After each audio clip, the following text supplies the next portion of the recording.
Membahas kesehatan memang tidak sepopuler membahas kemelut 349 triliun rupiah yang sampai saat ini nggak jelas mengapa bisa terjadi dan tidak ada tindakan tegas pejabat dan negara mau diapain. Malah saling serang antara sebagian anggota DPR dengan Pak Menko Polhukam, Pak Mahfud MD. DPR nggak mau dilanjutkan kasus tersebut gitu ya, maksudnya menekan Pak Mahfud ya. Yang mana kalau orang normal dan sehat pastilah mendukung Pak Mahfud untuk buka-bukaan. Namun Kemenq agaknya above the law, di atas hukum dan kebal hukum. Dilindungi dengan yang tertinggi atau dilindungi secara berjamaah. Sehingga Pak Mahfud jadi terlihat man against the world. Manusia yang melawan arus sendirian. Enggak Pak, kami mendukung Anda. Juga ada lagi yang menarik. 7 kegagalan Pertamina kelola keamanan dan suplai migas. Pejabatnya juga kebal hukum dan anti hukuman. Entah karena pejabatnya teman dekat yang tertinggi, yang jelas terbukti 7 kebakaran dalam 3 tahun ini adalah masalah kronis yang juga tidak menyebabkan pengelolanya yang tertinggi di atas bertindak. Ada 7 kali kebakaran kilang. Pejabat Pertamina, pejabat Menq adalah orang-orang pejabat strategis negara yang sudah divaksin kebal hukum dan kebal dari pemecatan. Kebakaran Depo Pelumpang, malah rakyat yang dikorbankan dan rakyat yang disalahkan. Hanya salah satu direktur Pertamina yang dipecat untuk cuci tangan bos BUMN dan pejabat tinggi Pertamina kayaknya. Kita lampirkan fakta data. 2020 April, Cepu meledak. 2021 Maret, Balongan meledak. 2021 Juni dan November, Cilacap meledak.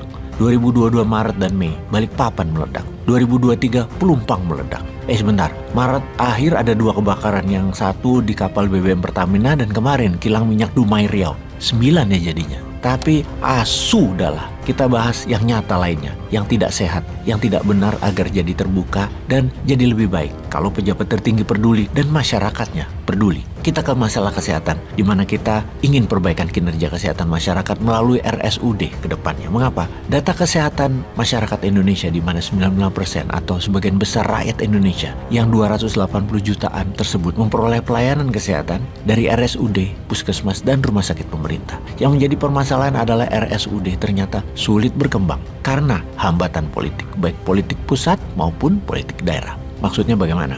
RSUD yang notabene statusnya adalah BLUD atau Badan Layanan Umum Daerah dianggap sebagai sapi perahan penghasilan bagi tiap daerah. Tidak ada otonomi dalam RSUD untuk mengembangkan pelayanan kesehatan dan penambahan fasilitas karena diikat oleh perda masing-masing daerah. Segala keputusan harus mendapatkan persetujuan dari kepala daerah. Bayangkan di era otonomi daerah seperti sekarang, kebijakan kesehatan dan pendidikan saling bergantung dari visi masing-masing kepala daerah. Sulit menemukan kepala daerah yang memberikan otonomi kepada RSUD untuk berkembang dan meningkatkan pelayanan kesehatan dan mengejar ketertinggalan teknologi di daerah karena keuntungan yang diperoleh rumah sakit lebih diutamakan untuk dijadikan penghasilan tambahan bagi daerah atau pejabat terkait di daerah daripada dipakai untuk memenuhi pemenuhan fasilitas dan infrastruktur alat kesehatan di rumah sakit. Padahal dana yang didapatkan rumah sakit dari BPJS juga tidak banyak, namun tetap diambil untuk penghasilan daerah. Masalah berikutnya, direktur dan kepala bidang pejabat struktural rumah sakit dipilih bukan karena kompetensi, tapi karena kedekatan dengan kepala daerah. Apa karena ada setoran ke kepala daerah ya?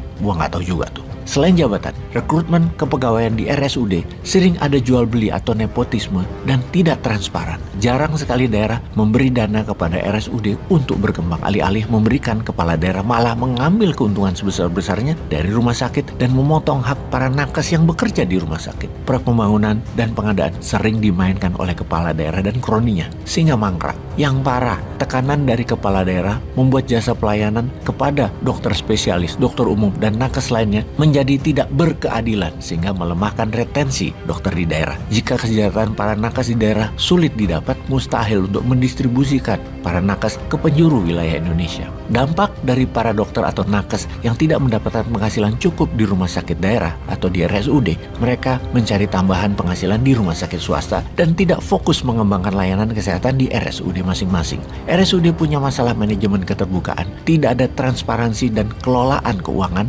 di rumah sakit umum daerah tersebut, berbeda dengan rumah sakit swasta. Dokter di RSUD tidak tahu berapa jasa medis, jumlah pasien, dan jumlah tindakan yang dikerjakan beserta tarifnya karena tidak transparannya data yang diberikan oleh RSUD tersebut. Anda pasti terkejut ketika saya ke Kudus, di mana kita bisa membaca data bahwa penghasilan asli daerah PAD tertinggi dari rumah sakit. Kedua, baru dari pasar. Juga di banyak daerah Indonesia lainnya, RSUD adalah penghasil PAD tertinggi di wilayahnya, alias uang dari orang sakit. Lalu apa solusinya? Newman itu mengkritik, tapi selalu ada solusi. Nomor satu adalah perlunya adanya peraturan yang mengikat kepala daerah agar tidak menjadikan rumah sakit daerah sebagai penghasilan pendapatan bagi daerah. Kemudian memberikan otonomi agar RSUD berkembang dengan memberikan anggaran APBD sekian persen untuk kemajuan rumah sakit daerah, puskesmas di daerah tersebut, serta standarisasi pembayaran tarif bagi nakes. Bukan terbalik seperti saat ini, yang sakit diperas untuk keuntungan pejabat. RSUD dan puskesmas tujuannya bukan profit, tapi masyarakat sehat dengan cara murah. Sungguh, sekarang ini mahal biaya kesehatan yang harusnya bisa murah, bahkan gratis tersebut. Intinya ke depan, jangan jadikan kesehatan sebagai sumber pendapatan daerah dan pejabat daerah. Banyak sumber lain yang harus dijadikan potensi pendapatan daerah, seperti potensi alam sekitar untuk wisata, peningkatan hasil bumi dioptimalkan, bangun dan kembangkan pusat-pusat wisata, olahan hasil pertanian, hasil modifikasi olahan atau turunannya. Kita bisa melihat terobosan di Wonosari, Gunung Kidul, yang mana daerah tandus dulu miskin, sekarang jadi kaya karena jualan wisata dan alam. Begitu juga Banyuwangi, banyak menggandeng investor dengan kemudahan berinvestasi di sana. Kita kembali ke topik kesehatan daerah. Yang jadi pertanyaan orang awam sekarang adalah bagaimana hasil dari orang menderita itu kok digunakan untuk orang sehat? Situ sehat, wahai pejabat.